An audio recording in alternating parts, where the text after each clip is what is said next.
Good afternoon. Thank you. Once a teacher, always a teacher. Welcome to our pre-modern portion of our Global Sustainability Symposium. Let me just actually understand where we're coming from, where we're going to. This is part of a symposium organized, thank you very much, by Will Hasty. It's just indefatigable. Is that a double negative? I don't understand how this works. Anyhow, let's go live. Welcome all of you. I'm Mary Watt. I'm an Associate Dean in the College of Liberal Arts and Sciences. I am so happy to be part of this happening, this workshop, this symposium, this colloquium, really, because I expect that we will be chatting a lot. I'm looking forward to that. I want to, first of all, thank a few people who have contributed to this, because if I don't do it now, I'll forget at the end, but they're very, very important contributors to this gathering. I want to thank the University of Florida International Center, the Department of Languages, Literatures, and Cultures, which is my home department, and the Center for Medieval and Early Modern Studies for their support of this symposium. We are very, very fortunate today to have with us some great voices, some great movers in the field of cyberspace and communities of learning, international and interdisciplinary. This, of course, is my favorite wheelhouse to be in. And Will and I have been collaborating for some time, and I see in this room many of the other people with whom we have collaborated. And it's a rare opportunity we have because we're all so busy, but to find a spot in a time when we can all come together in real life rather than in cyberspace, I still think of that as sort of a sacred moment. Whom I'd like to introduce first, and I understand is already familiar to those of you.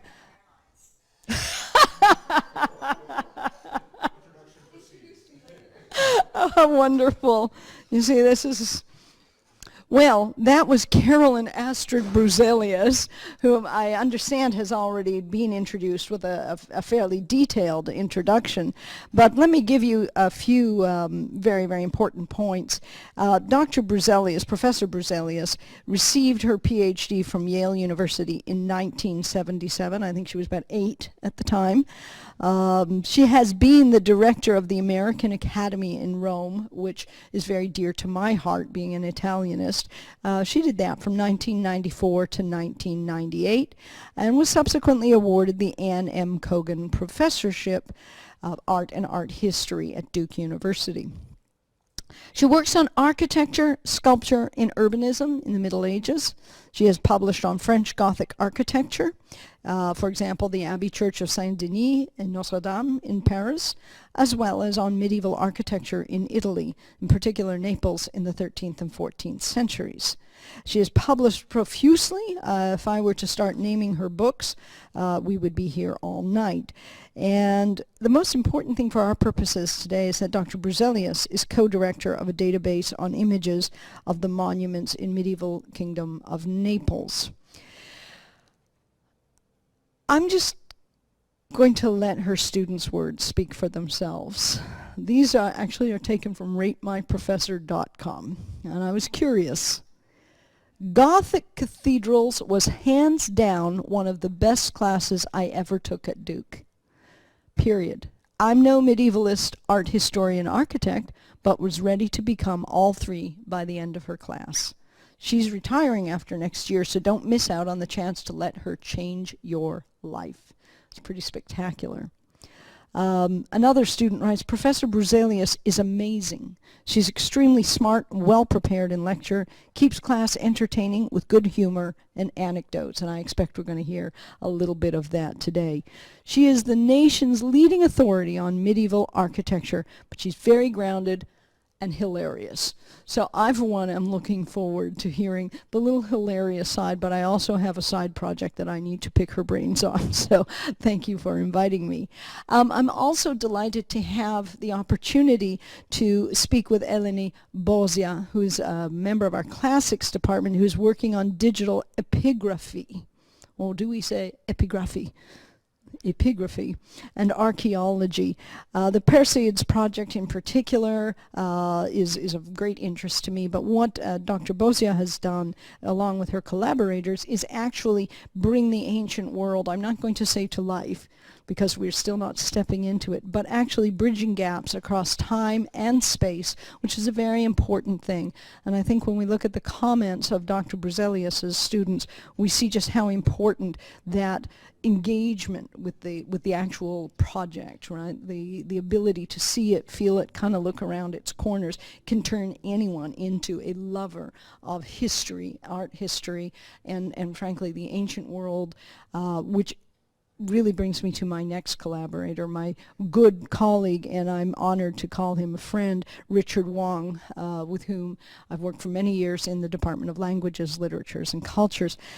Richard is working on history and contemporary local Taoism as part of an international and interdisciplinary collaborative project with collaborators from across the globe to bring that ancient world to us. And so again, we see the use of digital technology, cyber technology, as a bridge across not just space, but across time. And maybe this is just me, but the worst thing about this work is it doesn't give me an excuse to actually go to the archives any longer. But it is all of this kind of work, the digital, the cyber availability of the archaeological artifacts, I think we're going to see some 3D models, really has changed the face of the academy and has brought us together in time and space in ways that could never have been possible without this kind of work. So now that Dr. Bruzelius has joined, oh no, it's Betty Smokovitis. I'm going to turn the microphone over to Will, and I think we'll go from there. Thank you. Mary, thank you very much, Mary, for this wonderful introduction. And I think right now we know that we have a situation where Caroline Bruzelius is checking on her flight because we actually have a hurricane threat in the state of Florida, and so she was looking into changing her flight. So maybe we change the order of presentations. We were going to go Caroline Bruzelius, Eleni, and then Richard in that order. So maybe we'll just go ahead and start with Eleni and play it by ear. Okay, then first let me thank once more my colleague Will Hasty for organizing this stimulating event and for offering me the chance to participate. And this presentation today will lobby for the contemporaneity and globality of classical studies and archaeology, and the exigency to preserve the purity of their traditional technique, integrating it with the technique of technology. Ever since the production of the first literary texts, there have been issues about their circulation. Martial, the 1st century CE Roman poet, collides with an acquaintance about the latter's request to receive a free copy of Martial's book, to which the author responds that he needs to purchase a copy. And I have the Latin and the English translation. This is possibly the first reference to royalties and the foundation of modern publishing. Medieval copies, usually monks, established their own canons of text to reproduce, as well as their modules of dissemination, so to speak. An extreme example that rests upon the stories behind the fire that destroyed the Library of Alexandria, and the survival of the what sometimes seem as random survival of text, is brilliantly narrated by Umberto Eco in Il Nome della Rosa. The story of the overzealous monks who do not believe that Christ laughed, so they want to murderous extremes to thwart the dissemination of Aristotle's book on comedy.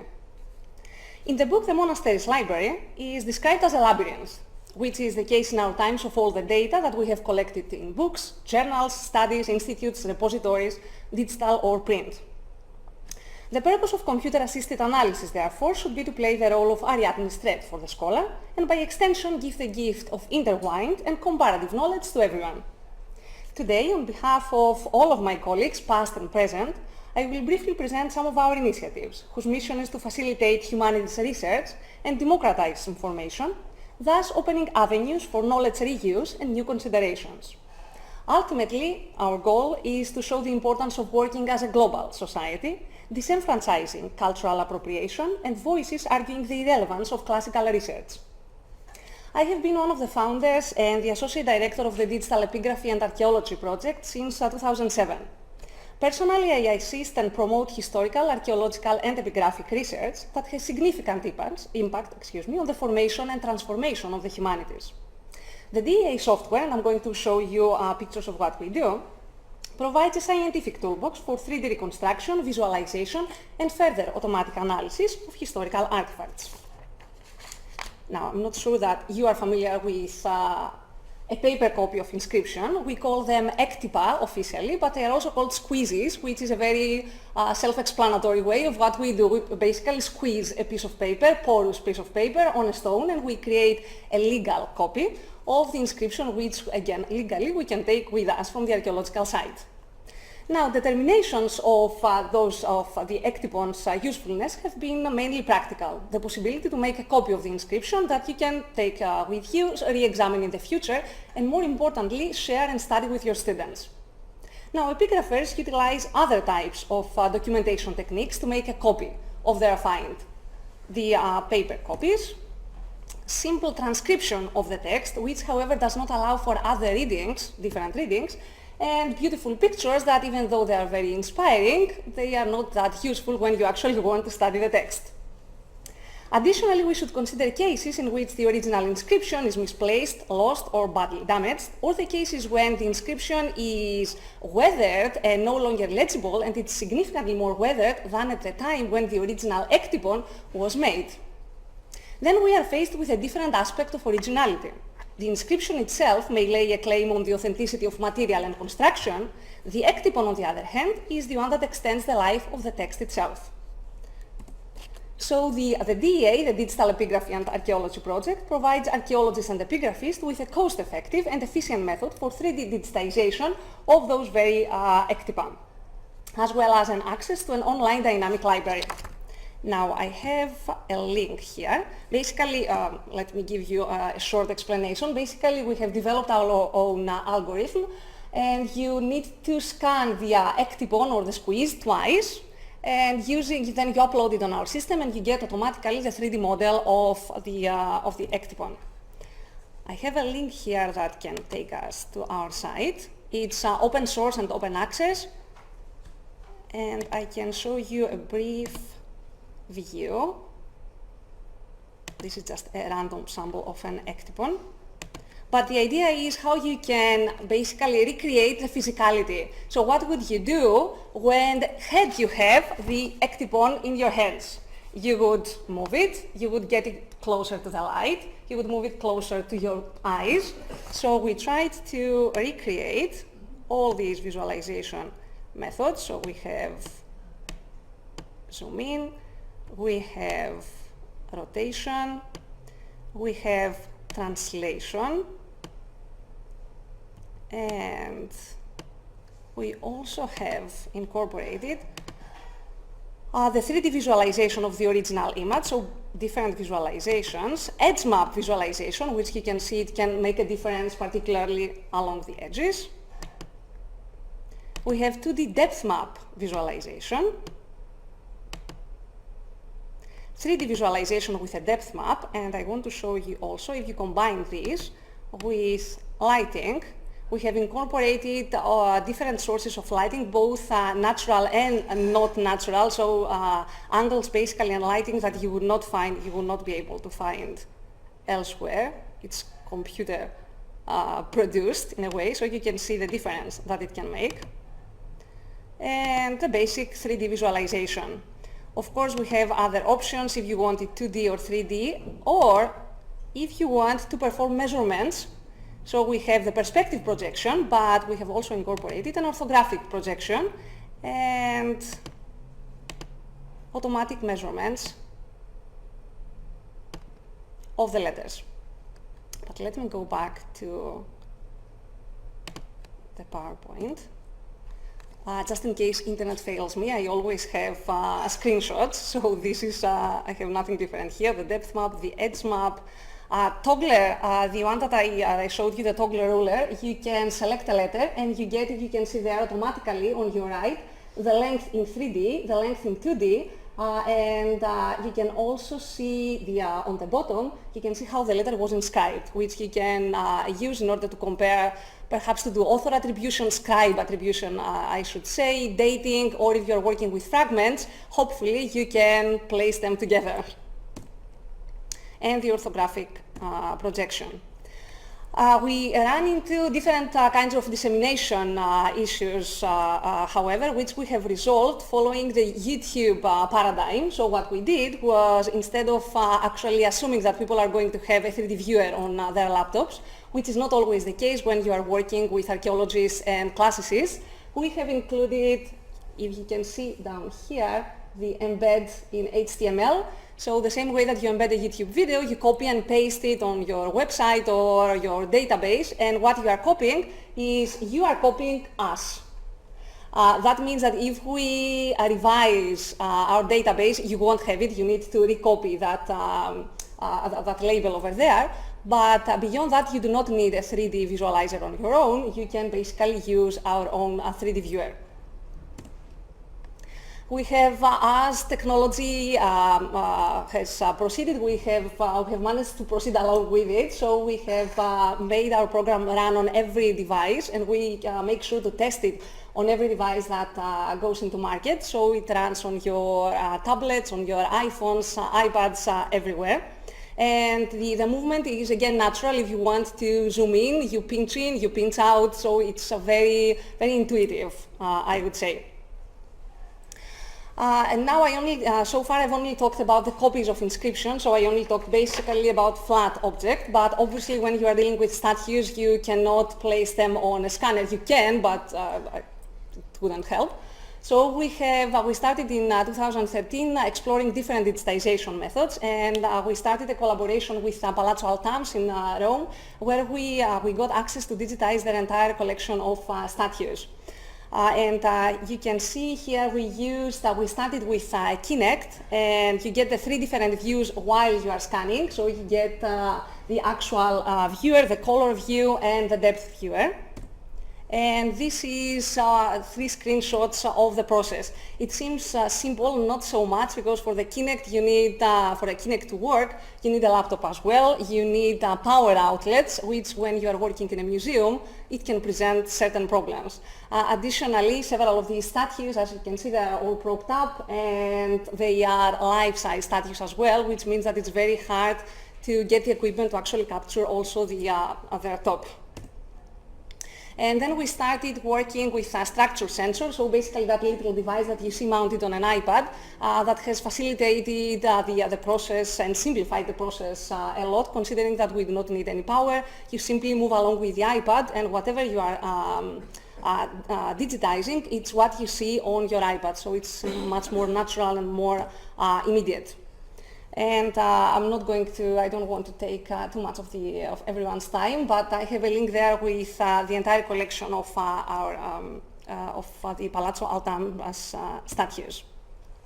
But what can you do with that, since we are talking about not only knowledge production, but when we are talking about knowledge use and reuse? So for example, you start with a research project and you produce something valuable, but it may be valuable to you. Or you may have a particular question in mind, but the whole idea is how to produce something that can open up possibilities for different questions, or provide different answers, or be used in different ways by different people.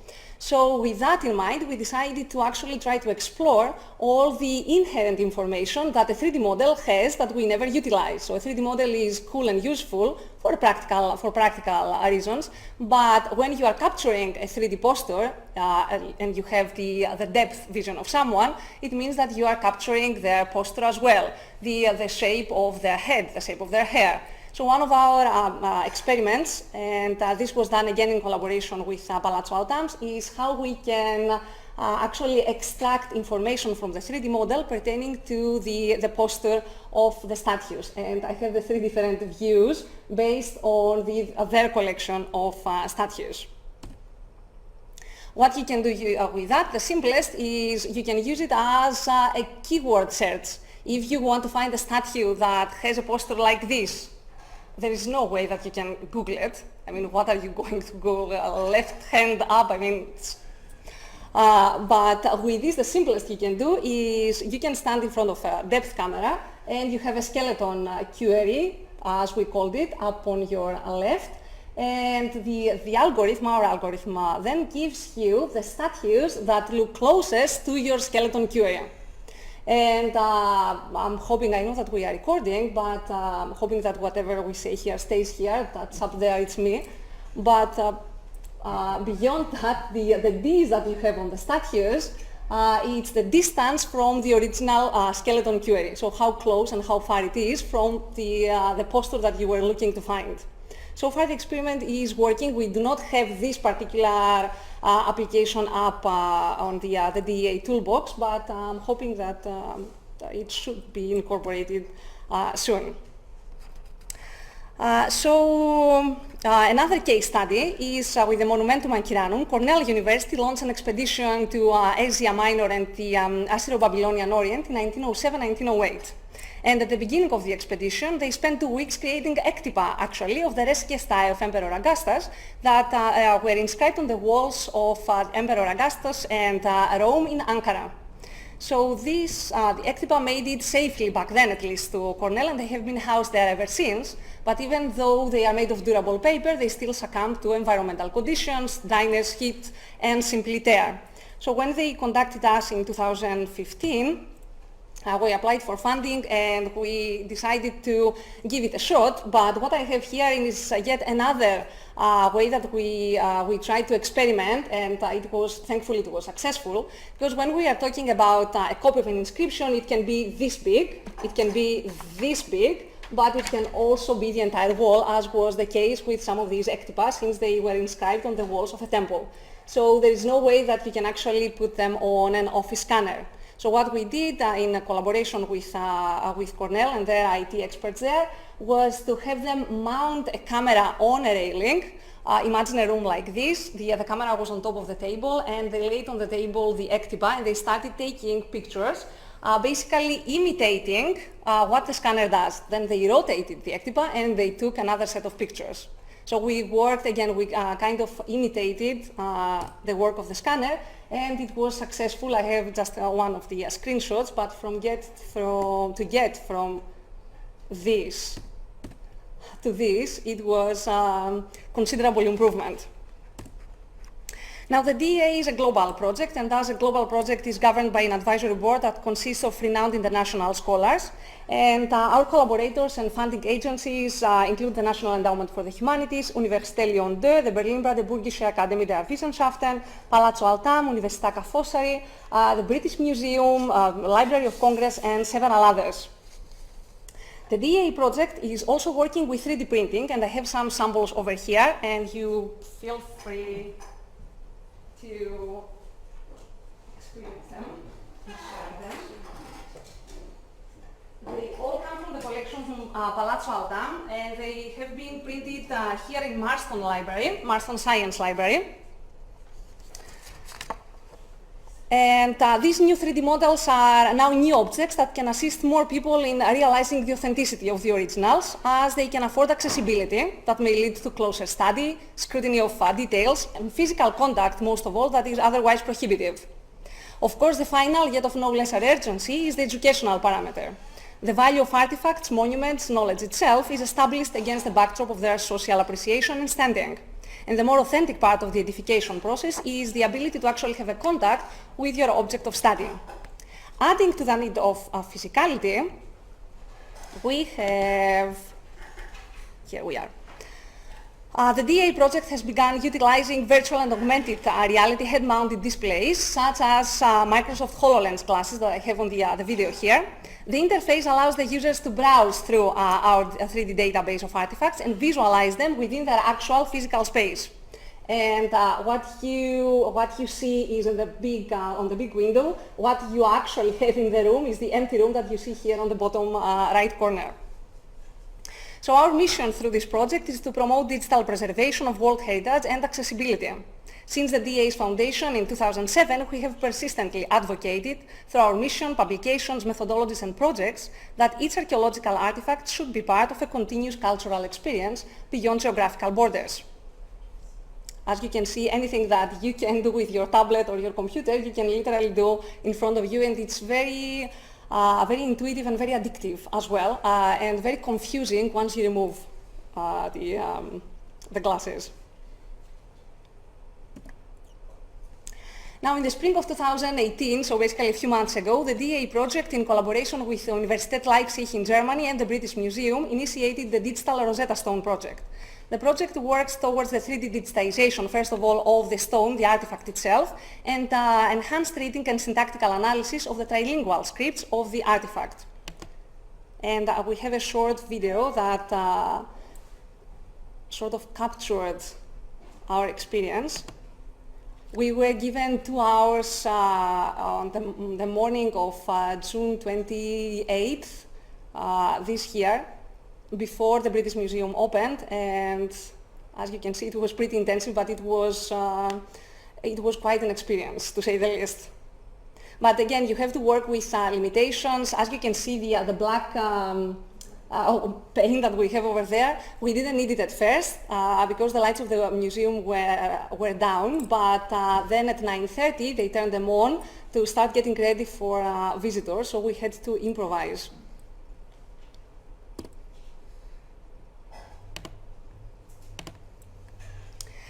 Now, moving to another topic that is very close to my heart is languages. Appreciation for the global web of languages is also of pivotal significance. Language still remains the main obstacle to communication that in turn hinders cultural and political appreciation and naturally builds more barriers. We can travel anywhere in the world in 17 hours and 20 minutes, which is, by the way, the longest flight that I could find. We can communicate online with people from all over the world and use products whose web of production engages the world. What is our level of understanding, though, when we do not speak other languages? Of course, it's not humanly possible, obviously, to learn all spoken languages. UNESCO estimates that we have 6,700 spoken languages today, and more than half of them are endangered. This is where the philologist, to use the traditional old term instead of classicist, comes in, and the mission to reappreciate languages as the seminal means of understanding our peers worldwide. To this end, the Persage Consortium, of which I am a member, has developed a project for the syntactical analysis, alignment, and in-depth comprehension of less resourced languages, and then we expanded it to other modern languages as well. This is a collaboration between Universität Leipzig and Tufts University, and is a product of a multidisciplinary and multinational initiative. The project has partners from European, North and Southern American universities and pretty much everywhere in the world. And our goal is to establish connections between ancient and modern languages, engage students, and build international relations that also extend beyond disciplines. And the little, I don't know if it's clear enough, but there's a little picture that I have on your right is a syntactical tree. So basically how you analyze language into a construction, and then how you can compare, let's say, complexity, lack thereof, affinity between languages, authors, you name it. And then moving on, how did I utilize this beyond the teaching it to my students and our teaching assistants, giving accessibility to this to our teaching assistants here. Personally, I study ethnicity and identity issues, social disenfranchisement and multilingualism in the Roman Empire, so centuries ago. My first book focused on a Syrian author who was a naturalized Roman citizen, yet he wrote in Greek. So my focus at the time was to his cultural positioning and cultural positioning of non-native citizens. Then when I started working with tree bank annotation, I realized that I can study, or I can try to study, language, Greek and Latin, but not only as cultures, but starting with the language, and examine the fluency of non-native bilingual and trilingual speakers, and how that relates in terms to their political advancement. So to this end, I have been working with the Persage Consortium that I showed you before, and this is one of the plots that I've put together. The authors that I examined, that I annotated syntactically, manually, are the ones that I have there on top, and these are the ellipses that describe basically their characteristics and how close they are one to the other. There is theory behind it, and I have all the other data, but this is something that you can visualize easily and explore at least affinities or lack thereof. Now, a firm believer in the cross-disciplinary and global dynamics of classics and digital humanities, I also became one of the founding members of the Harvard Center for Hellenic Studies, Sunoikis' Digital Classics program, which is run collaboratively by 12 European and North and South American universities. Our mission is to bring together a global audience through the study of digital humanities and, in particular, digital classics. Students attend simultaneously online courses offered in all the participating institutions and share their work with colleagues from around the world. The Sunoikis' DC Consortium is a global collaboration for the promotion of digital classics. I'm a strong proponent of accessibility and democratization of knowledge, and our initiative has spearheaded the revitalization of classics programs worldwide. Finally, in collaboration with Umeå University in Sweden, I pursue the development of what we call the Magic Mirror Theatre, which works towards the digital reconstruction of ancient theatrical sites and hopefully performances. The project foregrounds the significance of experiential learning and the use of virtual reality to complement traditional research and instructional methods, and basically incorporating synesthetic approaches. What you see here is in Umeå University about a year ago, they invited a group of dancers from University of Oxford, and they captured all their movements, which we are now trying to incorporate into avatars that we can actually place within ancient theaters. In this, and I'm going to show you the YouTube video. Let me show you exactly how it works. In this prototype technique, the classroom projector, because I have used this in my Greek drama class, or computer screen can be used as a magic mirror in which the users can see themselves standing in the middle of a virtual theater, and it only utilizes a low-cost depth camera, which you plug as a USB in your computer. It needs to be a little further away, but you can see. It usually works better than that, but you can see me. We needed a longer cable, sorry. But you can see me. You can walk, and since in ancient theater we have chorus, which consists of 12 to 15 people, and we couldn't fit 12 or 15 people here. If you do this, you are multiplying yourself. And we actually reenacted. I brought this to class for a big part of the semester, and we reenacted. I had students walk within the theater, help them understand the diameter of the theater. Otherwise, you can't really have a sense of how big something is unless you actually walk in it. So, in conclusion, I would like to close with a quote. I got too close. Sorry. With a quote from Foucault and his Espace Autre, since I thought that this would be, it would be very fitting. Starting from this gaze that is as it were directed toward me, from the ground of this virtual space that is of the other side of the class, I come back toward myself. I begin again to direct my eyes toward myself and to reconstruct myself and to reconstitute myself there where I am. And thank you.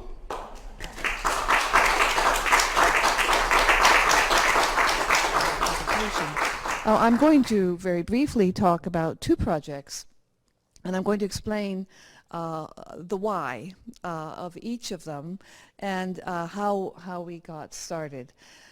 So one of the problems when you're an architectural historian, as I am, is that what you see isn't necessarily what you would have, what the building was at one point. And I'm showing you a building that maybe some of you know, the beautiful city of Amalfi, of course, south of Italy, which we now see as this charming, exotic, striped structure with a deep porch and so on, and a gable here and so on, and this lovely piazza. If you haven't gone, I recommend you buy a ticket and go immediately. But when we actually look at historical images, such as this view by Leo von Klenze, 1856, the building was really quite different. And it was different again in 1859. And here I'm juxtaposing two images between what we see today and what we saw in 1859. So the issue is that these images, of course, aren't published. They are squirreled away in archives and libraries and museums. No single scholar, no matter how indefatigable, no matter how many airline miles they have, is going to be able to ferret out every single image and understand the sequence of modifications, restorations, remedievalizations. In fact, that's what we see when we look at the building today, is a version of the building that has nothing to do with the original appearance. Let me just go back, right? And even finding the original appearance is difficult. So as a result of working on South Italy, for example, here you see a clock in one view that's then suppressed in the next, we decided to build a database with NEH funding that would actually try to collect historic images of these South Italian medieval sites and make them accessible to travelers, to scholars, to local people, so that they could have some sense of the history of their buildings. And it's called the Medieval Kingdom of Sicily Image Database. I talked about restoration and remodeling, but I might also say that a big part of this database has to do with urban change. In the post-war period, of course, there's a population boom. People move to the cities. They put up high-rise buildings, so that when we look at a medieval building now with high-rises around it, we don't perceive its original presence in the urban landscape. We don't perceive how it was meant to be seen. And especially for the island of Sicily and the Norman buildings of Roger I, Roger II, and his successors, those buildings were meant to be seen by ocean travelers. They were meant to make an impact on their, may I put it this way, Mediterranean clientele, Byzantine, Islamic, travelers, traders, potentates of various kinds. You would come up to Catania and you would see this monster cathedral looming over the port. And that relationship, of course, between the cathedral and the port has changed because the city has literally grown up vertically around the cathedral, but also because of volcanic explosion, lava flows, the whole port area has also been modified. So it's an attempt, perhaps quixotic, perhaps romantic, but nonetheless an attempt to get us closer to what the effect and concept of a building might have been when it was built. So we created this database. I'm sorry it doesn't project very well. It is a database then that focuses on buildings roughly between the year 950 and 1450, so about 400 years of building by different political regimes. And here I might parenthetically say that this particular geographic area, which is an invented kingdom, and Roger II negotiates with the papacy to become a king. You know, he's a regular dude, he's a count, but he is able to use his power and authority to, and especially in the war against the Muslim communities of Sicily, to negotiate the fact that he can become king. So architecture for him, architecture and its decoration become very powerful statements of this new invented regime, right? It has to be impressive. It has to be something that people will notice and understand through the buildings the power of the Norman kingdom. We have been working on this now since roughly 2011. And we are developing the project bit by bit as time permits. One component of it is a map, which doesn't represent all the sites, but it represents some. And on this map, for example, you can enter into the database by clicking on a city, such as Sulmona, and then you will get a list of all the sites we have in Sulmona. You can get a map view of Sulmona, and you can actually navigate your way around some of these cities from monument to monument. But to get back to the home page, that's an explanation of this project. We have a brief historical précis, precisely what I just told you. A rationale for creating the database, some instructions on the site, a list of the people involved, which are quite a few by now, and their roles in the project, acknowledgements, and so on. But the main function is the browse and search. So would anybody like to mention a city that you would like to see a building in, a medieval building? Monreale. So let's go to M. And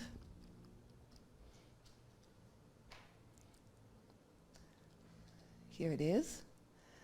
I might go back 1 second and say that for Monreale we have actually 92 images. So we can click on Monreale, and here we have the cathedral. And we can switch over, we can look, there's a brief description of the building. We can go to slide view on the far right. We have to agree to the copyright conditions, and that, of course, we will say, yes, I agree. And then we get small images of all the drawings, plans. Sometimes it's mosaic pavements, sometimes it's floors, sometimes it's capitals, views of the cloister, old photographs, and so on that we have of this building, quite a few. That was a good choice. Sometimes we don't have very much. And in fact, this project has been interesting because like so many digital enterprises, it pushes you to new kinds of questions. For example, why did everybody go to this particular place? Why do we have 92 images of Monreale? Where you might have some wonderful site near Pestum.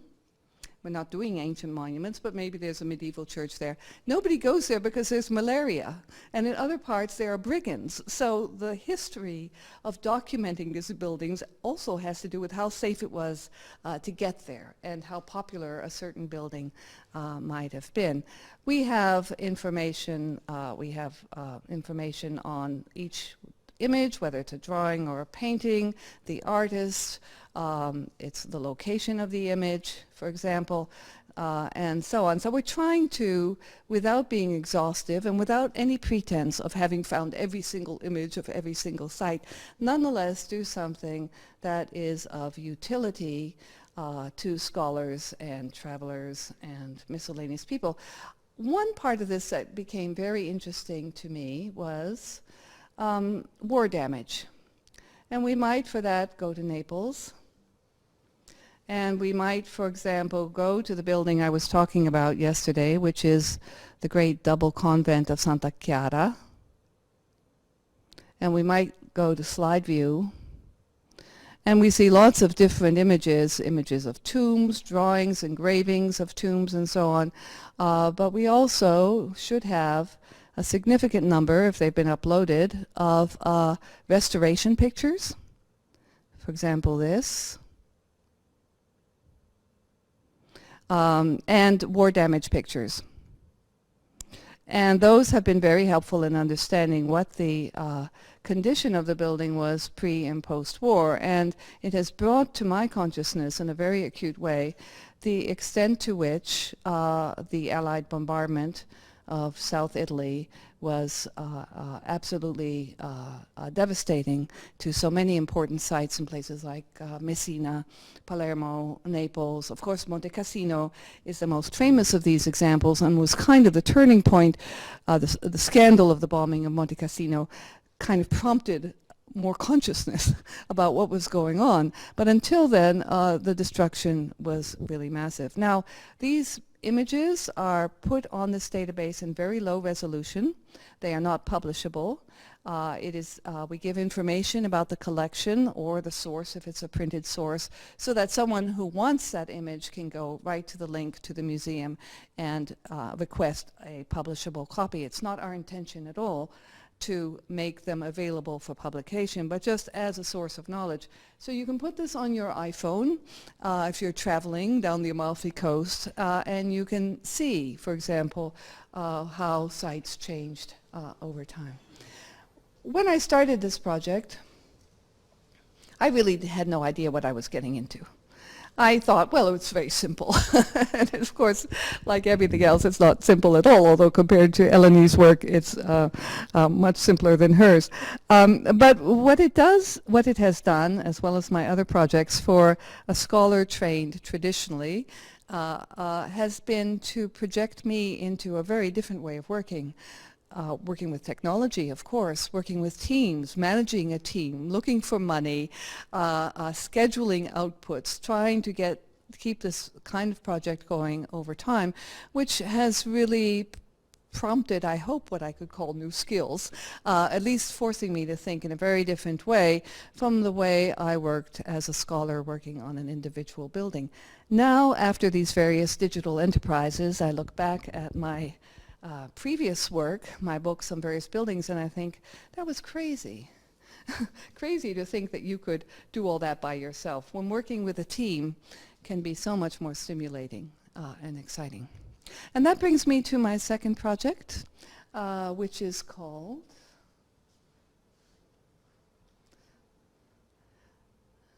Visualizing Venice. And this project came out of the idea after some years of teaching part-time as a visiting professor at Venice that maybe we could experiment with trying out 3D modeling of sites or zones of the city, understanding change, how the city changes over time, how we might represent that, how we might engage archival research in the interpretation of the experience of being in Venice today as you move through space. So here you have a print from Canaletto, for example, being used to create a perspective. This is the area of the Biennale, which was one of our zones of research. Visualizing Venice was really intended as a kind of one-off short-term experiment, but it was so seductive and so interesting, and people were so excited about the kinds of things we were doing that it has kept on ongoing. We have had, therefore, to kind of retrofit what was a kind of spontaneous, bumptious experiment with the hierarchy of a structure and an organization. So like everything I've done it kind of backwards, and I would say this is a very good example of coming to a project, finding that it works, but then having to really think through how a team that is divided, between Duke, between Padua and Venice itself, how this can actually work effectively. I'm going to let this run while I talk about it, because it brings to my mind many of the challenges of international collaboration, which Eleni may perhaps agree with, and that is, of course, we have different academic cultures, we have different academic schedules. If you're working with architects or engineers, we have different ways of looking at the world, and we need to find languages between two languages that actually can articulate goals and modus operandi and all those many aspects of how a project that has had at one point as many as 40 people working on it. So visualizing Venice is a way to understand the city in time. And the idea of doing laser scanning, 3D modeling, producing 3D interpretations of built space, I'm going to stop this now, excuse me, has been very fascinating. I'm going to show you here an animation or two that simply exemplify in a fairly rustic way, because these were pretty early examples. Excuse me.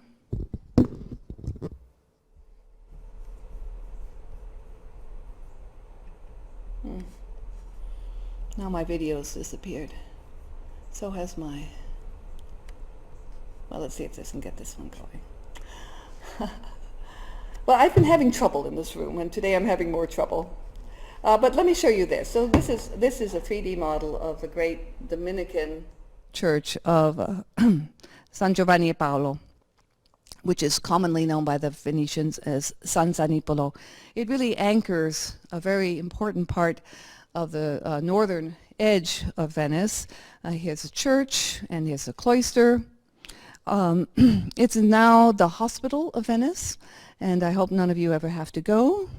But in this particular example, we are trying to show how the building itself underwent many changes. So I'm going to flip through some models, and if you look, for example, at the sidewalls where there are chapels or the windows, you'll see, as well as the space around, how things come and go. This building is, as it were, as I've described in other projects, sort of constantly in movement. This thing that won't come up is a animation of that whole area of Venice as it expands into the lagoon. So these projects pushed us all to think about questions about space.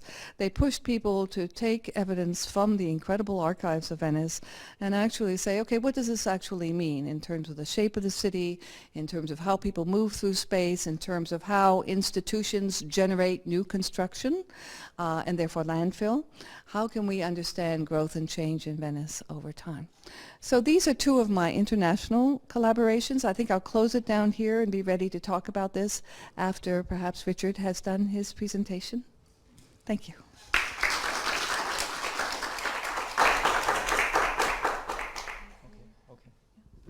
Thank you.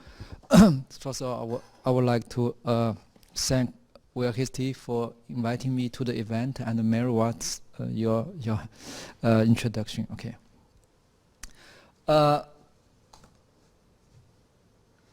don't have much to talk about technology, but about collaboration, international collaboration.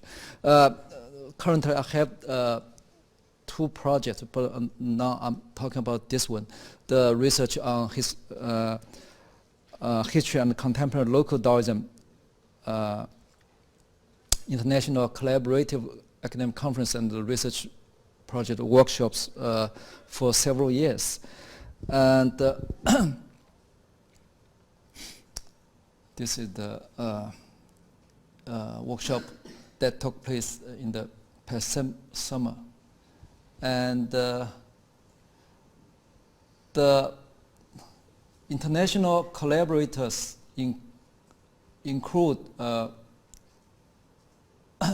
Professor Xie Shuwei and Dr. Lin Zhenyuan of the National Zhengzhou University of Taiwan, Professor Zhang Chaoran of the Foreign Catholic University in Taiwan, Professor Tan Weilun of the Chinese University of Hong Kong, and Professor Kan Ding of the National University of Singapore. He used to be the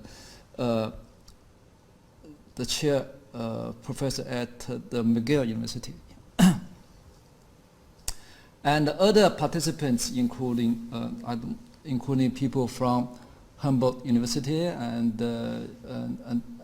University of Tsukuba, Japan, and the National Zhengzhou University of Taiwan, and Southwest University, Jiaotong University, China, and Fudan University, China, and Xiamen University, China, and the Academic Sinica, Taiwan, and the Shenzhen University, China. Some other universities, and so this is many scholars from Europe, North America, and Asia participated in this project. And this project is supported by the CCK Foundation for International Scholarly Exchange. And here is the link. Now,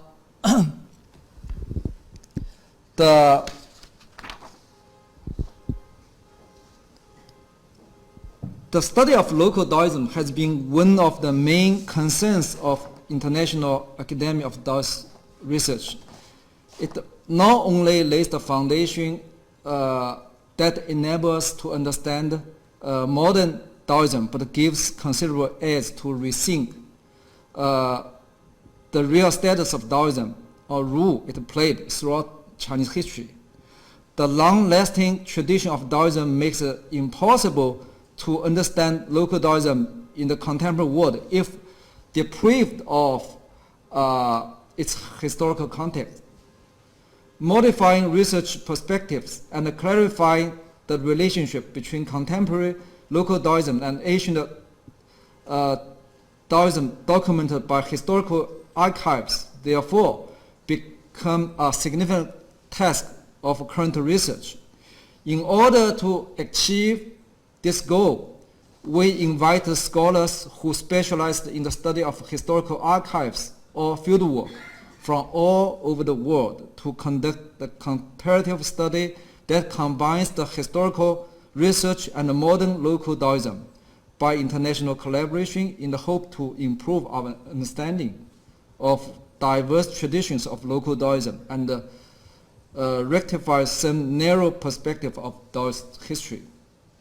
In order to gather members involved to present their findings in the early stage of the research and to make the collaboration plan based on their results. So we have this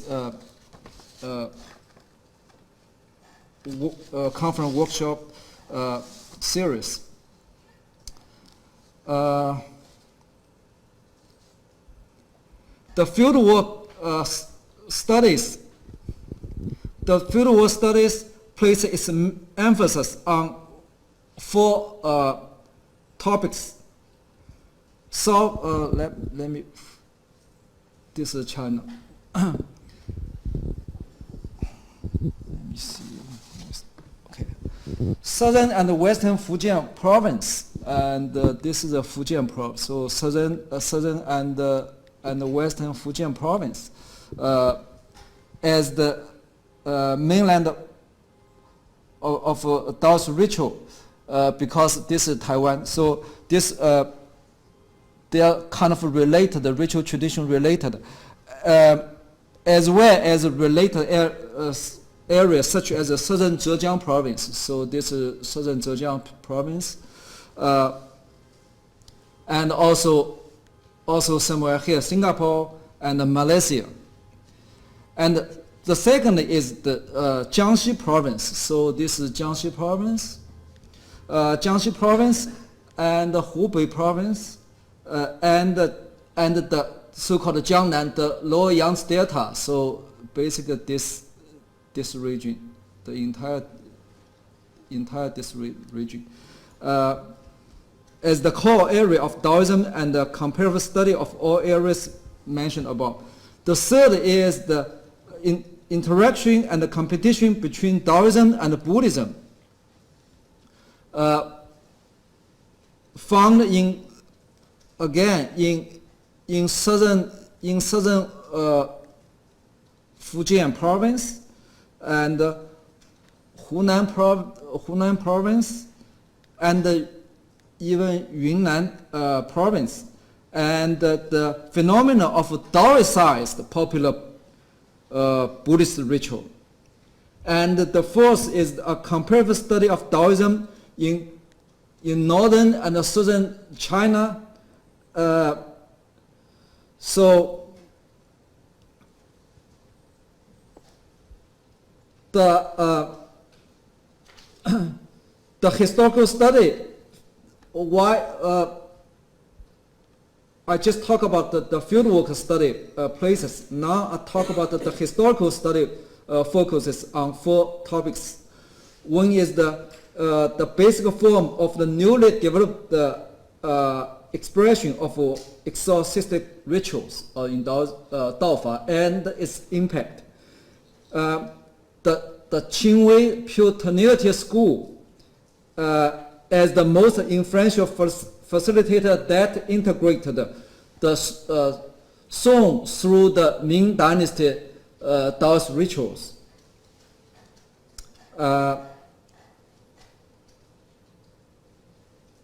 And the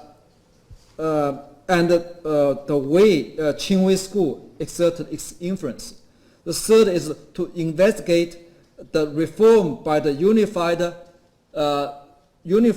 imperial Ming state, Ming dynasty, Ming state, and the institutionalized Taoist ritual,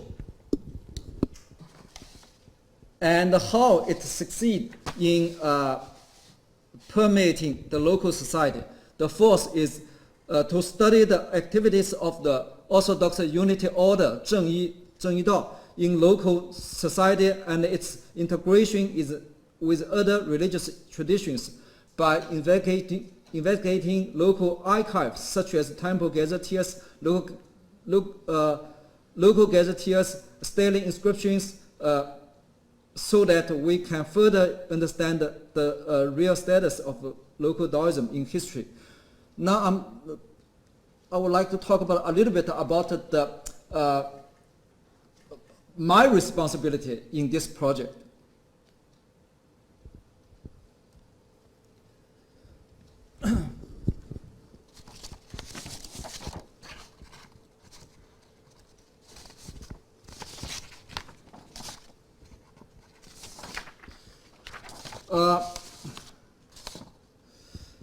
My project situate the Ming era, Ming Dynasty, Jingming Taoism, the Jingming Zhongxiao, the pure and the bright way of loyalty and filiality of Jingming Taoism, in the local Jiangxi society. If we see this, still this is Jiangxi, so this is my responsibility. I'm responsible for the study of this province, and exams such local religious practice as the domicile of the so-called 12 perfect laws. That is the founder of this Jingming Zhongxiao Dao, Jingming Taoism, and his 11 original disciples. So the sacred sites dedicated to them and the festival celebrations centered on Jingming Taoism. The reception of the local Jiangxi Jingming tradition towards the Ming Dynasty Taoist master Liu Yuanran, his genealogy reconstructed by elite Taoists, and the local Taoist temple networks and the local courts of these two prefectures, Nanchang Prefecture and Ruizhou Prefecture. So this is Jiangxi province. So this is Jiangxi province, and something. This is Ruizhou Prefecture. This is Nanchang Prefecture. So within Jiangxi, and these are these two. This is the Nanchang Ruizhou Prefecture. So combining an anthropological and a social historical approach to the history of Taoism, this project demonstrates that there was no trace. I would argue that there was no trace of any transmission of the Jingming liturgical method during the Ming Dynasty in the region in which Jingming Taoism originated and prevailed. Since the Ming Dynasty, Jingming Taoism, on the one hand, referred to the Taoist movement of the Xuxun court with the emphasis of loyalty and filiality. On the other hand, it stood for the local Jiangxi court of the 12 perfect laws, including Xuxun, as the protective gods of the region. So,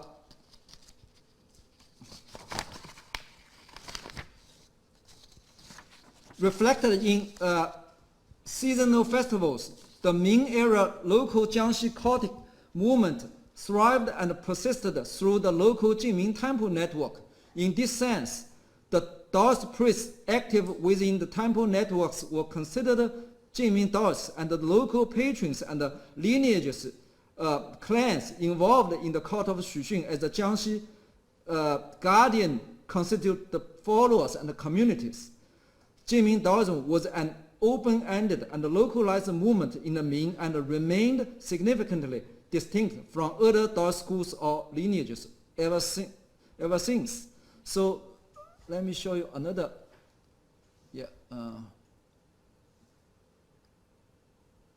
So this is the two prefecture and the 11 county level units. So within one unit, one is Xinjiang County here. So for this Xinjiang County, I reconstructed the procession road from the Ming sources. So this is a procession roads to show what kind of network it was. Thank you.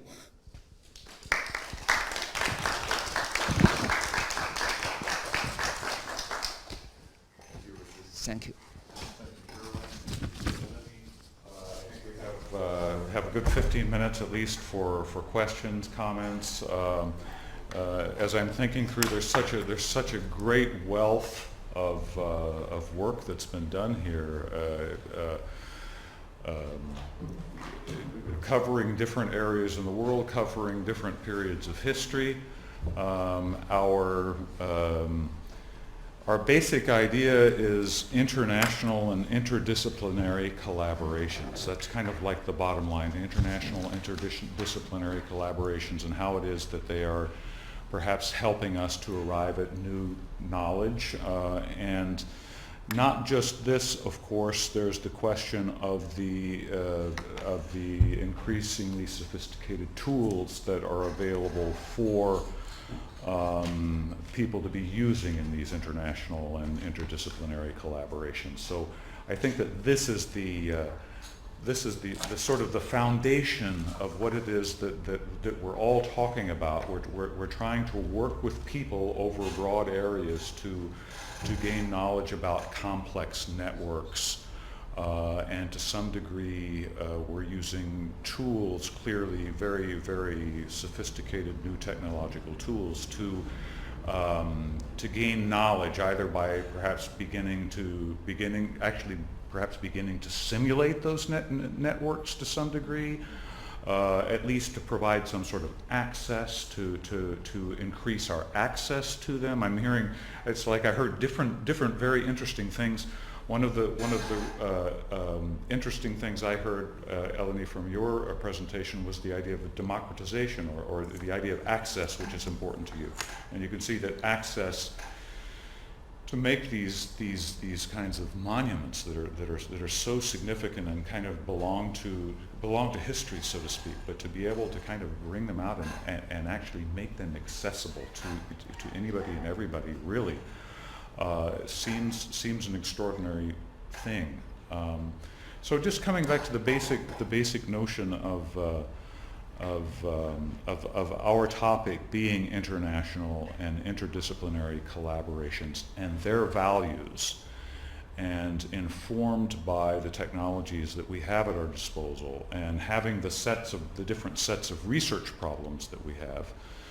There's, on the one hand, the new kind of knowledge that we're gaining in our different areas, and then there's perhaps, on another hand, perhaps may I suggest, and I'll put this kind of as an open question to everybody, is there a new kind of working more generally, or a new sort of manner of formulating problems and then addressing those problems in groups of specialists, where people are needing to negotiate differences among specialist vocabularies, et cetera, in order to research things, to understand things that would perhaps be, although you all are working in areas which are pre-modern, just the process part of it, just the engagement of experts, the employment of technologies, getting these tools actually to do new and different things, in fact. What I wonder is, how is this increasing our knowledge, not only of the areas that you're looking at, but about how we can work, period. In other words, in terms of the work as a process, perhaps somewhat disconnected from Taoism as a topic, but working together with others to sort of track this complex system, which is different in all of these different areas, and the kinds of collaborations that are necessary for that. I don't want to go on too long, but these are some of the things that I was struck by, and I just wanted to come back to the topic title, and thank you for your three different, but yet at the same time, I guess what I've been trying to describe as ways in which they seem maybe to be suggestive of similar questions. And rather than continue, I think, since we only have a few minutes, I can let you, if you would like to respond to what I've said, or if you'd like to ask each other questions, maybe just to, perhaps you have questions on each other's topics before we get started, and then we can go around the room and see if anybody else has a question they might like to ask.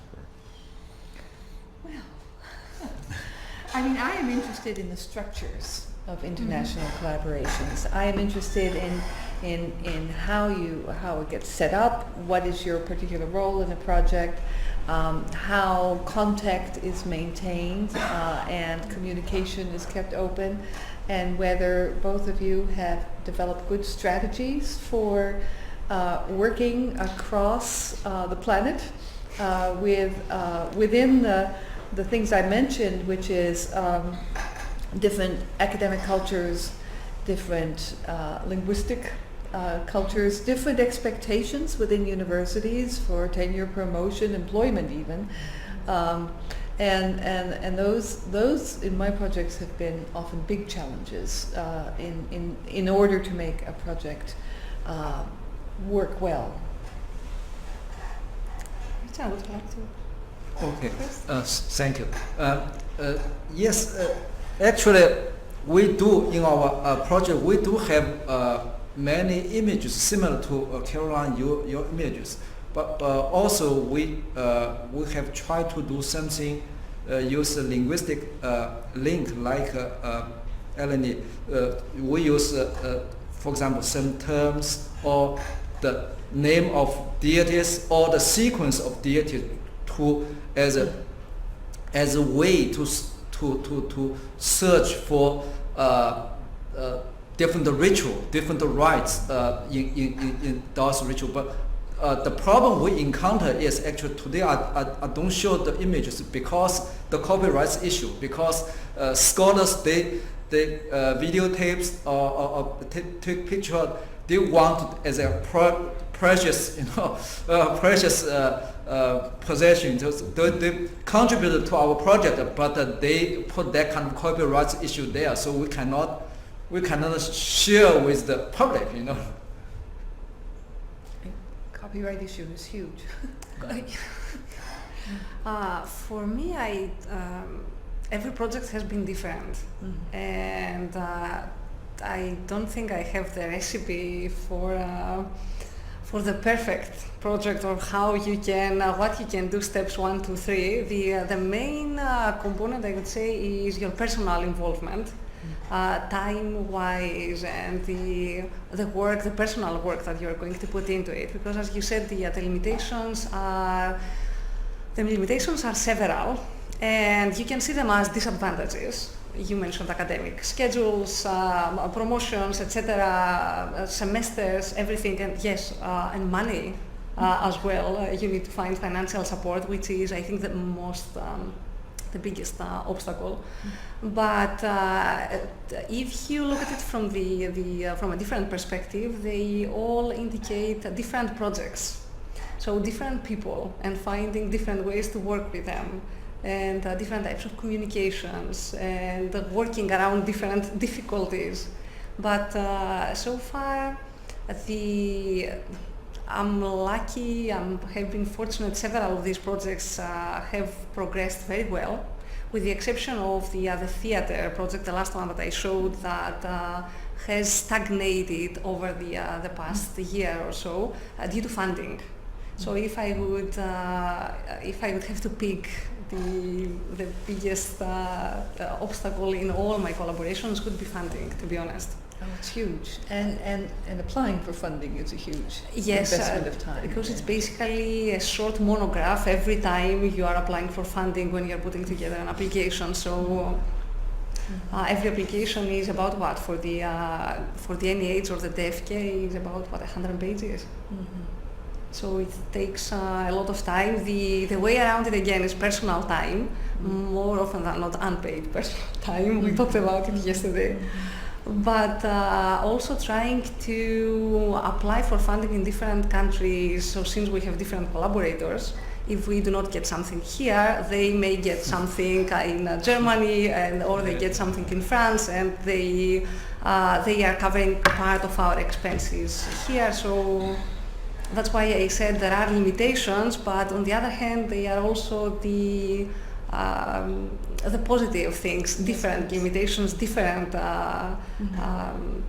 things you need to work around, plus the ability to apply to different sources of funding. And the last one for the Sunoikis is the Digital Classics program that we are teaching all together. This we have overcome this limitation by simply using free open access tools. So we are using Google Hangout, and which basically gives us the option of 12 people simultaneously, but we are connecting with our classrooms, with our classes. So for me, I have, let's say 30 students, but we are one account, we are using my account. And then we are using GitHub for all the course material, so everything is, in that sense, everything is free.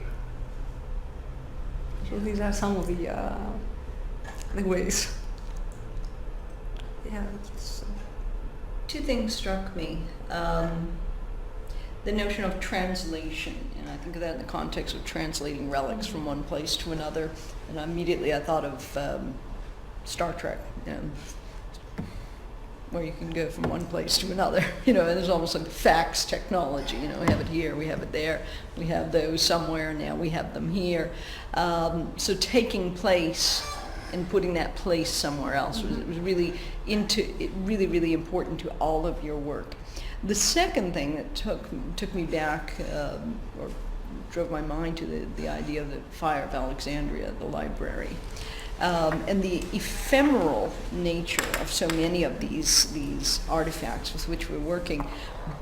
But then I had this moment of horror and terror, in the sense of we're really creating ephemera, in the sense that they're very digital. To us, we think of the networks, etc., but maintenance of all of these sites costs money and time. So that's the thing that scared me most. Ultimately the maintenance of all of these sites is really crucial, because otherwise they're just as ephemeral as the books that burned in Alexandria. If you build it, they will come, but only if someone will keep the website up. Is this been an issue for any of you? Well, I am the beneficiary of the great American university system, which offers storage and which has helped us design the software and for the database and the website. So luckily at my university there has been a very generous participation in these projects and a willingness to provide storage, open-ended, and to provide also expertise. A lot of the projects are developed by finding a common question, or a question where people coming from opposite fields, let's say computer science and art history, can find something that's interesting to both parties.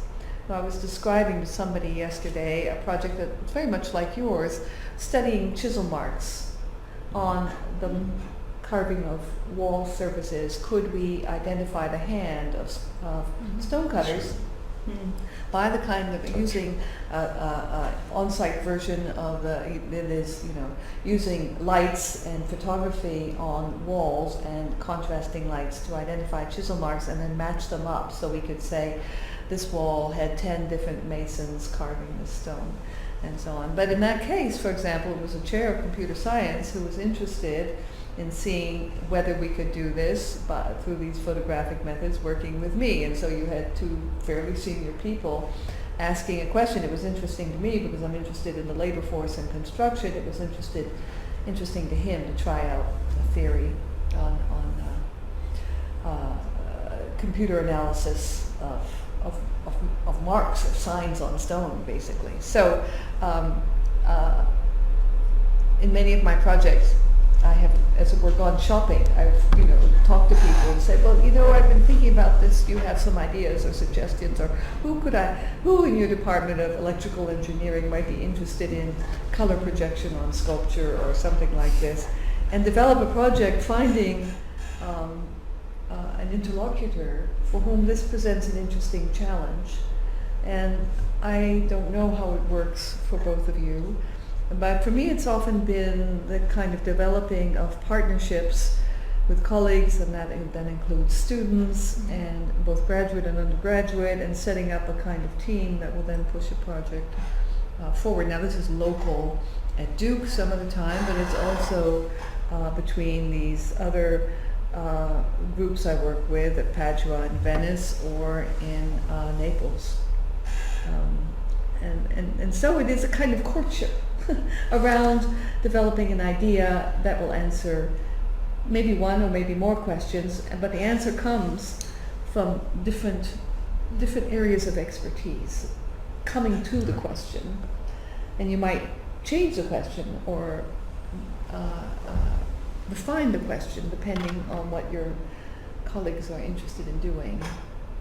These are the projects that I have started myself. Maybe you had a question. So, Mary, two things, two words which you brought up have actually been quite prominently in our Imaginary and the Technosphere group, and there's a bunch of us here. Will and Eleni are involved, Ken Sessamon is involved, and one of the things that I keep bringing up in our conversations about the use of these technologies is the fact that they have this preservation component.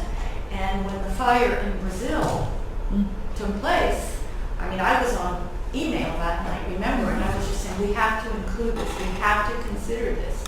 And with that fire in Brazil, I mean, that was really painful and close to home because it hit me as a historian. Documents lost, and I had just come back from the archives. I mean, I was like hysterical. And specimens. It got me both ways in the way of biology and natural history, because that was like a national museum that was rich with insect collections and just extraordinary things that were considered part of it. It was actually a natural history museum. It wasn't just the storage of, what we think of as archival documents. So there's another element to this that we hope to be, sort of including, that most people don't think about when they think about, we're looking at cathedrals and we're looking at inscriptions. What did they call their the ectipa or the epigraphs, as you use them in some of your other work. They're also specimens, and they're things, and they're also, and by the way, plug, I Dig Bio in the Museum of Natural History is dedicated to using some of these same technologies in the way of preserving natural history specimens and collections. So it's not just, one of the things we're interested in is, what do we mean by digital humanities? What are the digital humanities? And it's actually global. It's happening all over the place. The second word that you used was translation. Now you're in languages. But what if I told you that there are people who study the sociology of technology who actually use the term translation? Bruno Latour in Science in Action talks about moving technologies and tools from one area to the other. And he argues that that process of translation leads to the technology altering in the process. Can you actually have that technology remain intact? I mean, it's a fascinating use of the what we think of translation as mere language, right? It's also, it's appropriating a tool, and it opens up, the tool itself begins to change. So there is a literature on this. Thank you for bringing it up. Yeah. Back to the first point about preservation, I'm going to echo for my first part, Caroline. We do have a dedicated space here at UF, so everything is preserved, and there is, let's say, an agreement that these, all our information and database and everything, they are going to be preserved here. But in addition to that, every one of our collaborators are actually preserving their own database in their own institution. So all the data that we have, Palazzo Altams has, and Cornell University has, and they store them separately. So it has to be a fairly big destruction, a world destruction. Yes, which in that case, these databases will be the least of our concerns if the destruction is that big. But beyond that, or barring that, I should say, everything is, and we have a commitment actually to that, and for whatever funding application we submit, there needs to be not only a dissemination program, but also maintenance, yes. That goes at least 5 to 10 years from now, which is minimum, I understand, but there is a commitment, a written commitment somewhere.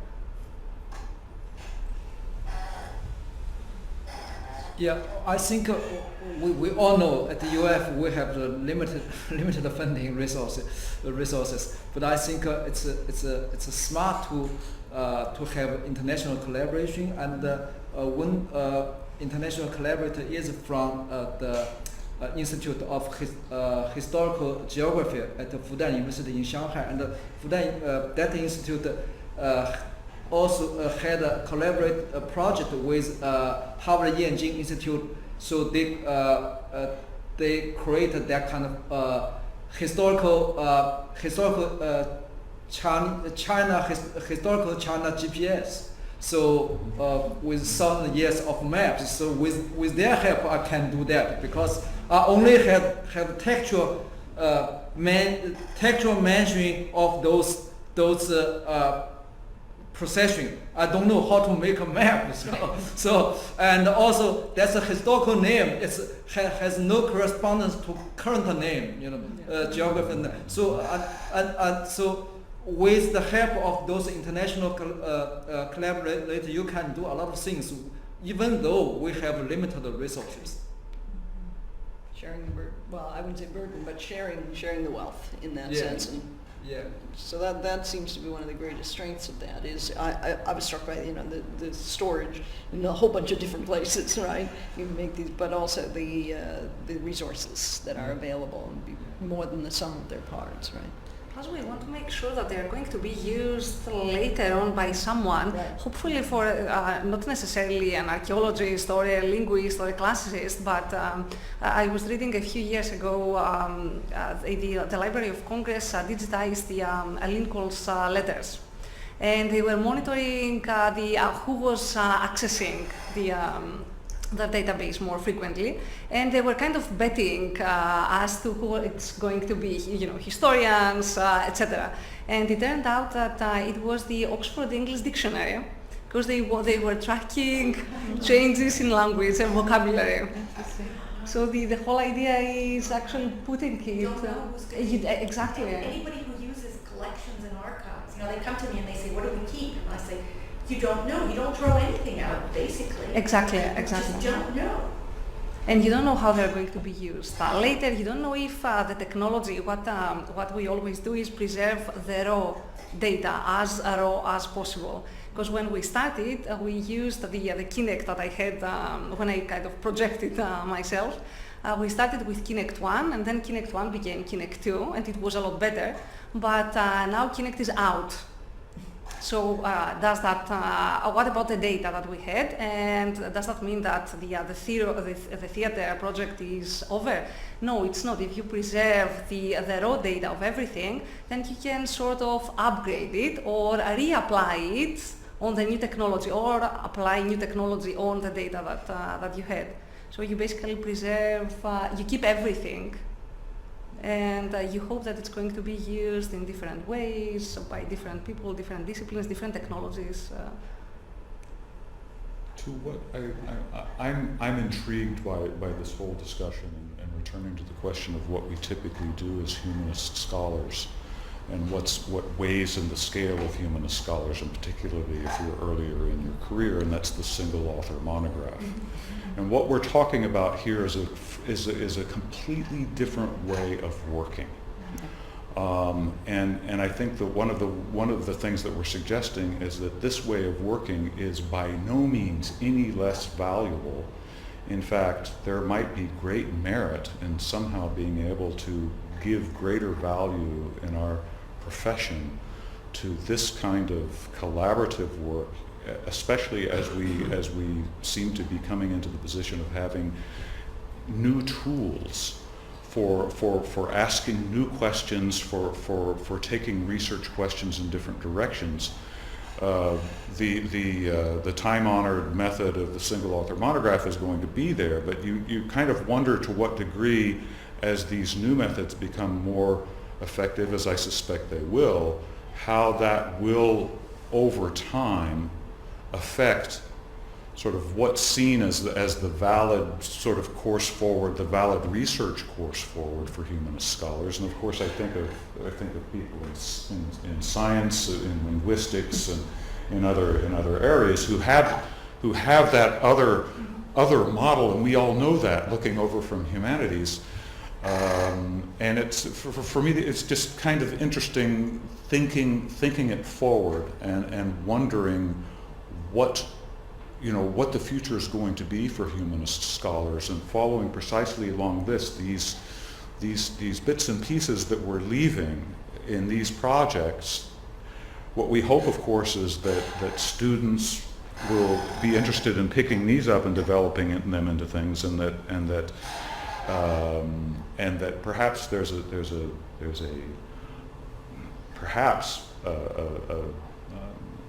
correction or shift, or at least some degree of adaptation in academic culture with respect to what is the structure of valued research in the humanities, and are we, should we be more team-oriented?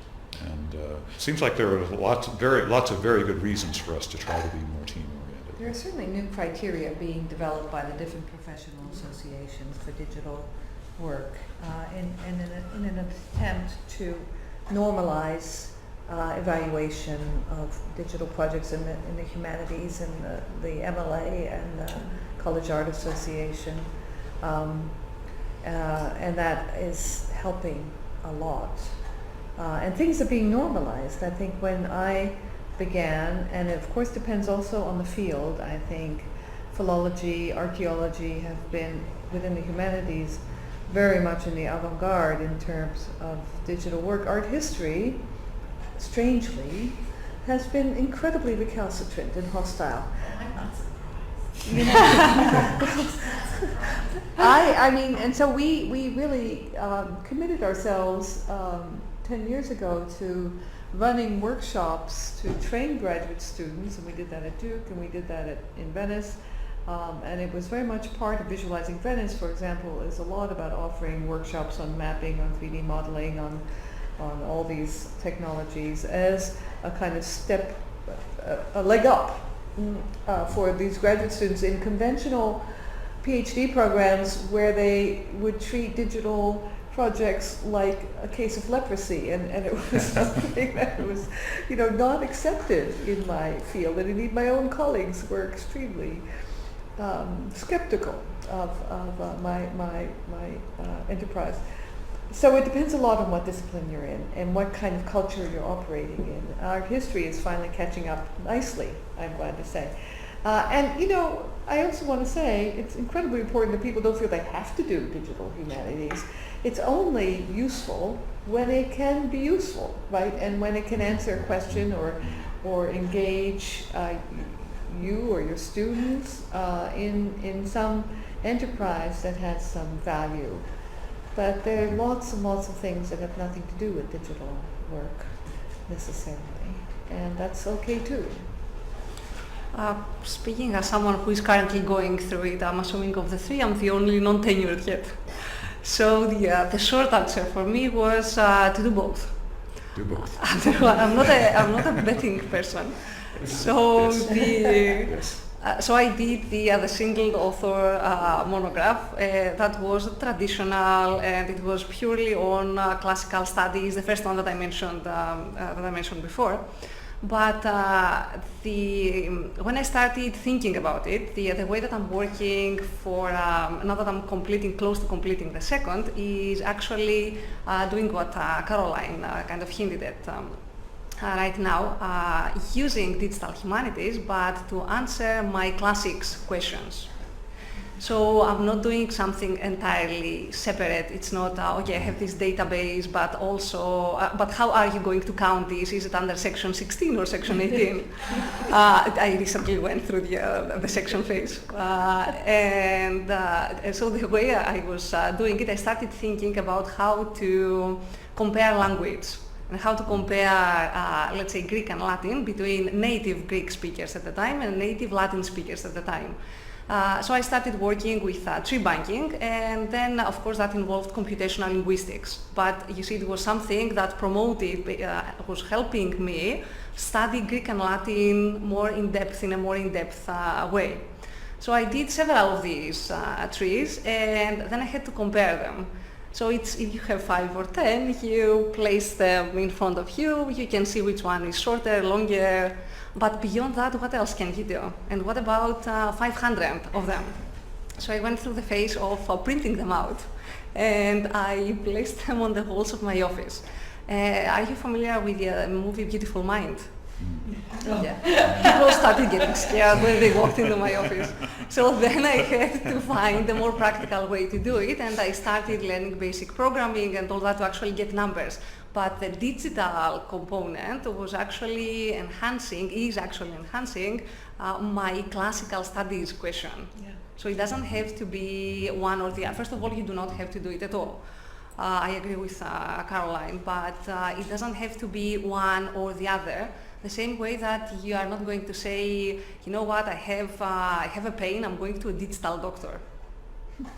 What does that mean? You are expecting that the doctor, she is going to do an MRI and the CAT scan and all that. It's not the digital doctor and the one who's just going to start fumbling you. So instead of saying a digital doctor, we say a doctor, and it's the same with humanists. We are all humanists regardless of the methodology we are using. And if you decide to use digital as a component, it is only to answer your traditional questions if you decide to do so. So for me, it became, instead of two separate, it became an organic one. Mario, did you have a question? Yeah, it's about this issue of collaboration and projects and so on. Some of it is also embedded in both academic structure, but also in economies of knowledge and so on. For example, and also how it conceptualized discipline. For example, if you compare United States and Germany, how humanistic knowledge is both organized within the academic, but also how it's funded. In Germany, this kind of large project, I just got 2 days ago a message from my friends at Hamburg, where I've spent quite a bit of time. They got millions of euros to do, they have this manuscript culture, so they can do all this kind of stuff, and they have conferences, lots of money floating around. So they got extension, I don't know how many millions of new pumping of money, and the guy who spearheads this, he's now a hero at the university. Because of the money, I guess. He brought lots of money to the university, and money means also glory. But basically, this notion of Wissenschaft is conceptualized in a different way. So basically, humanities in Germany and other European countries are funded in the way that science is funded, because it is science, right? So when I'm in this part of the world, I'm not a scientist, which I'm perfectly fine. I don't care too much about science, at least the way it's understood often. But or at least I care. But anyway, there's lots of issues with that.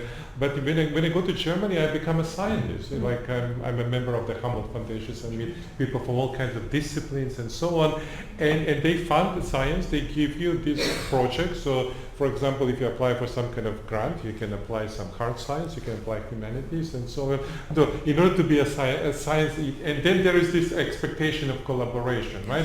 You get all this money, and they fund it as this European Union large grants, but the idea is to establish a lab. So for me, actually, my colleagues encouraged me, you should do this, Mario, we'd like you to come, why don't you apply?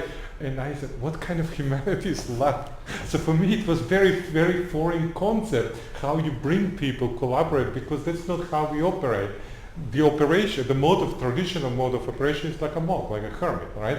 You do your own thing alone.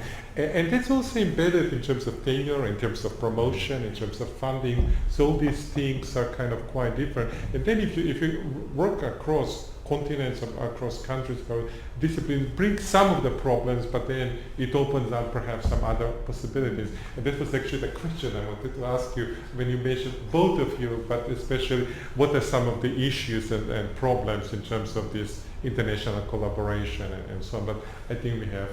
I was actually going to talk about something very similar, which is the money. And again, I'm in history of science, and one of the things that I've written on actually is what happened when molecular biology came on the scene to all the other kind of biology. Molecular biology used the instruments, the tools, the techniques, and we're looking at an order of magnitude in funding. And they began to destroy all the other kinds of biologies. And in a way, we're seeing this on this campus right now. That biomedical school is taking over. Biomedical is consuming. If we didn't have the Museum of Natural History, we'd have a whole arm of the biological sciences gone. So even though I'm very supportive, I'm really excited by all these technologies, one also has to realize that the minute that you inject big funding, I worked at NSF. NSF funds, this is what, Caroline, you were talking about it, through their STS program. They fund a lot of digital humanities projects, and it can be anywhere from, let's digitize the papers of, Darwin. I mean, that's like a gazillion-dollar project. It's not NSF, it's an English project. To doing more elaborate kinds of humanities/social science projects. You're reading databases. You're creating these giant, I can't remember what they're called, but I've read these grants, where you're inputting all kinds of data and you're letting the computer do etymological searches or journal searches for the last 100 years or something. And once you get a certain number, Mario, of people in a department or in a unit that are bringing in $1 million in humanities, the people who are doing the textual, deadly boring, excuse me, it's like I do this textual. No money bringing. Right? No, it's something you have, I think Caroline's point that these are issues that you need to bring on the table. They need to be mediated through MLA, and then in individual units, depends on what your department you're on. Will and I happen to serve on the personnel board of the university, so we've seen how different the files look. This is new, it's exciting, it's also fast. It's coming in very fast. So I think these standards and the academic niches and where this work is done matter. But be mindful of the fact that once you've got big bucks for the humanities coming in, they will dominate. They will. And it will change the nature of humanistic research because people will chase the money like they do in science. I thank goodness, and that's one of the reasons you just chase the money instead of producing real research.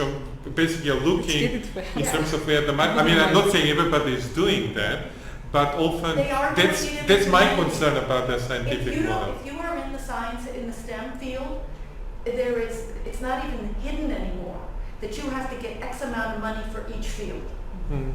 Mark's an engineer. You know this. The College of Engineering looks at the grant money and their contracts. When you look at our contracts here over in this college is like X amount for teaching. We do a lot more teaching. They are expected to do 80% research, which is not just articles and graduate students. It's also the grant money that is being brought in. So I would be, again, it's like there's a little zone of worry that I have and concern that once you've got this big money in the humanities, it can actually drive the humanities in a way that you may not anticipate. It's not all rosy. But it would be nice still. I mean, maybe not all rosy, but no rosy. We should have such problems, right? This has been a wonderful panel discussion. Clearly, it could go on for a while. We're about 25 minutes beyond our end point, so I think it's time to wrap up. I would like again to thank Mary Watt very much for the introduction. I would like very much to thank our guest, Caroline Bruzelius, for making the trip down from Duke. visit us. I think we've had a number of different chances to have conversations with you, and I've learned more each time, and feel energized by what you're doing. And thank you to my UF colleagues, Eleni and Richard. Thank you very much also for showing us what you're working on. Thanks to everybody else for coming and being involved in this panel discussion, and we will be continuing to do this kind of thing in future. So I hope we'll be on your radar screen. Thank you, Will, for organizing. Absolutely. Here, here.